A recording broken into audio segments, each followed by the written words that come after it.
for a great community tradition. From Ballet Chelsea, Artistic Director Michelle Quenin and Music Director of the Jackson Symphony Orchestra, Matt Aubin. Michelle, Matt, welcome to the Bart, show. how are you? I'm great. How are you guys? Good. Great. Getting ready for the big show. How many years has the Nutcracker from Ballet Chelsea and the JSO collaborated? Well, I think this might be our 5th year. It got a little fuzzy with COVID, but we've definitely done it, I would say at least 5 times. Maybe Nice. This could be the 6th, but I think 5.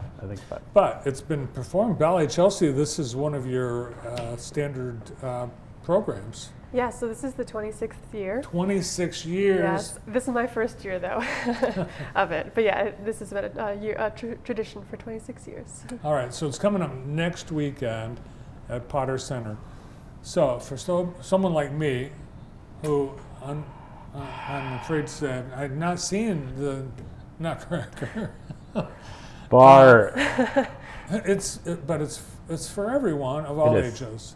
Yeah, I think from my standpoint, the timelessness of the music, along with the multi-generational, I guess, aspect that you see both in the audience and also up on the stage. You see these adults playing parts, but also little kids. How young are they? Like 6 or 7? 7 is our youngest. 7, and I mean. That for me is super fun to like be in the pit and looking up and see the little faces, wide-eyed, looking out in the audience. Michelle, this has got to be the Super Bowl for the dancers in Ballet Chelsea. Yes, it really is. Nutcracker is kind of what, dancers culminate for their training and everything. So this has really been starting in late August. We had auditions, and then September we start rehearsing every weekend. And so really I'm super proud of all the dancers. They've done such an amazing job, and now it's almost here. Months Yes. of preparation. That's amazing. And how many dancers perform in the Nutcracker? So we have about 70 in our cast. Most are students. We do have 7 professional dancers with us as well. Wow, that's a lot. Yeah. And you've got how many? You've got that many musicians on stage? No, actually, the musicians, Tchaikovsky actually wrote it for a very big orchestra, which tends to be a little problematic for the size of the pits that we have to work with. So we do a reduction, which keeps most of the integrity of the music there, but just eliminates probably 10 musicians from the mix, so that it's probably a pit of about 35 to 40 musicians, somewhere in there. But if we went bigger to like 50, it would be really cramped. Yeah. Are you in the pit? We are, yeah. Some photos from preparation. And are you a dancer yourself, Michelle? Yes. Are you performing in the show?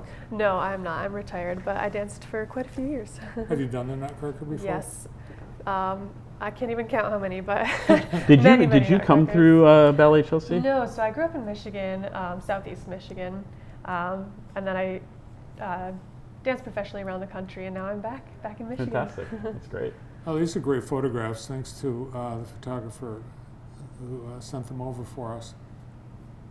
Yeah, I've been always very amazed at the level. It's a community-based group, but you have, like I said, adults, professionals, students, and in watching some of them, I've seen some of the students take on small roles, and then a few years later, like this gentleman right here, be in a professional dance company and then come back and be one of the professional dancers. So that's really interesting to me to just see the training that takes place here.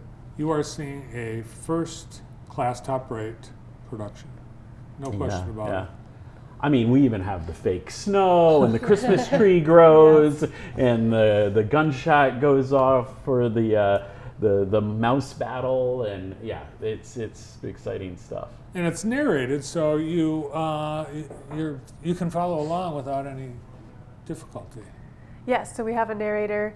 before the first act and the second act, just kind of letting the audience know, just because sometimes it gets hard to follow along, because in ballet there's no talking, it's just the dancing that's telling the story.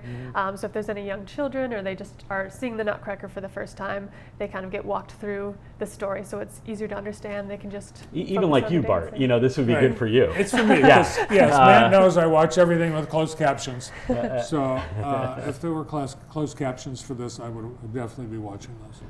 Is it hard to play with a live dance going on? Well, you know, this is still something that as a conductor, I'm honing in my skill of like how to get a sense of when I'm maybe going too slow or too fast. And you start to get, the more you do this, the more you see that, oh, if I go too slow here, the dancers who might be on their toes could actually fall because I'm not giving them enough momentum to go. But it can go the other way too. You can see them lag behind because you're just going too fast for what they can do. So there's a sweet spot. But because we've done this so many times, she and I have talked about tempos ahead of time, and most of the time it's okay. In fact, if anything, it's more that their fate is in my hands. So it's not so much do I get stressed, it's more like what's the list going to be after the show of what I screwed up, you know, like, because that happens. I think it's very exciting to dance with live music. There's just such an energy about it. And it also teaches our students, like, they can't just, if we're rehearsing to the same tempo every time, they know what it's going to be. But it really trains them to listen to the music and make sure that they're in the moment following along. So it's great. Yeah, there's a real educational component. When Wendy Dubois and I decided to embark on this for the first time, we weren't sure how it would work out financially because you're adding a huge expense with regards to the orchestra. But one of the reasons that she felt like it was worth taking the risk was just the educational aspect of it for all the students of getting to dance with live music. Now, you have some leeway with this production. It is open to interpretation of the directors. So what's your spin on this classic? So I would say it still pretty much follows the Nutcracker, but there are definitely a few different things. So our main character, her name's Clara, and she's got a sister, Frida, and there you see her in the beginning in the party scene. She gets the Nutcracker doll, and it kind of goes on this magical journey. And I really wanted it to be Clara being the one that's in charge of her own journey, and she's leading it, and she's finding the magic in this Nutcracker doll, which is just an ordinary object. There are a few minor changes as well, like Matt and I just talked. I've rearranged where the Sugar Plum Fairy variation goes. It's in the beginning of Act 2 as opposed to at the end. It's just such an iconic piece of music. I wanted to make sure that we kind of start off Act 2 with a bang with everything. Is there humming that people will do on their way home? Absolutely. Oh, for sure, for sure. Yeah, I think there's so much music in here that, again, I'm a broken record about this, but I think that so much classical music is a part of our everyday lives, whether it's television commercials, movies, on the radio, whatever it is. You hear it and you might not know that that's from the Nutcracker by Tchaikovsky, but you're going to come in, Bart, for the first time this year, you're going to come in and see the Nutcracker and you're going to say, oh, all that music is from the Nutcracker? So. Yeah, I think there's that chocolate company, the music that is in their commercial is from the... Yeah, I think I want to say that like Lexus for a long time had the big bow on their car, and I think that's the dance of the Sugar Plum Fairy. Yeah. One of the reasons those pieces get used all the time is because Tchaikovsky's music is in the public domain, and so people can use it for free too. So there you go. Nice. Who's the audience? You picture little girls going to the show with their... and little boys. Yeah, yes. little boys too. Yes, absolutely. Yeah, don't you think? Yeah, I mean, I really think it's for everyone. I would love just a huge range of people to come out and be able to see it. And I also feel like a lot of times for dancers, people don't really know what to expect if they've never seen ballet before. And just to see like how hard the dancers work, how beautiful they are on stage, and yeah, just how magical the show is. Well, just for the reward of months of rehearsal, the dancers and the musicians deserve a full audience. Yeah, I mean, you asked about the audience, and I think that I went as a child to the Hartford Symphony and the Hartford Ballet their version of the Nutcracker with my mom and my aunt and my grandmother, and now we're doing the same thing with our daughter and our daughter's friends, and then we also have evening performances. So if you just want to make it a date night and go out, that's an option too. All right, I'll go. I just have to pick the time. There's Four. four performances. Yeah. 2 on Saturday. Yes, correct. Yeah, 2 on Saturday. The matinees are on Saturday and Sunday, the 16th and 17th, and the evening shows are on Friday and Saturday night, the 15th and 16th. And you can get tickets at jacksonsymphony.org or by visiting the box office downtown. So I know when this first started, you guys did some of the performances in Chelsea, I think at the high school maybe, and then some here, and just kind of testing the waters. But now I think it's firmly a tradition that I know you both want to continue for many years. Yeah, for sure. Tickets at the Jackson Symphony, and there is potential of sellouts, so get your tickets ASAP. And I know we have a lot of dancers in our viewing audience to be in Ballet Chelsea and perhaps perform in the Nutcracker next year. How does someone get started? So dancers don't need to be specifically with Ballet Chelsea in order to be in the Nutcracker.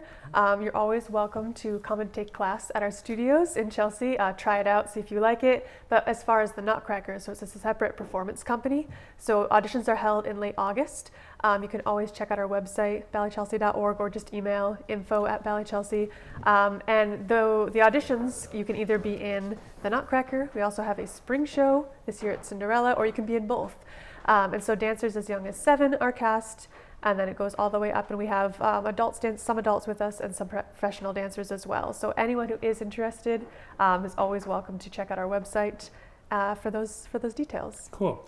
And those great photos we saw were by Michael Besson, another Michael great Besson, French yep, name. yep. Yes. Mais oui. Thank you guys for being on the show. Thank you. Thank you so much. Artistic Director at Ballet Chelsea, Michelle Quinnen, and Music Director at the JSO, Matt Aubin.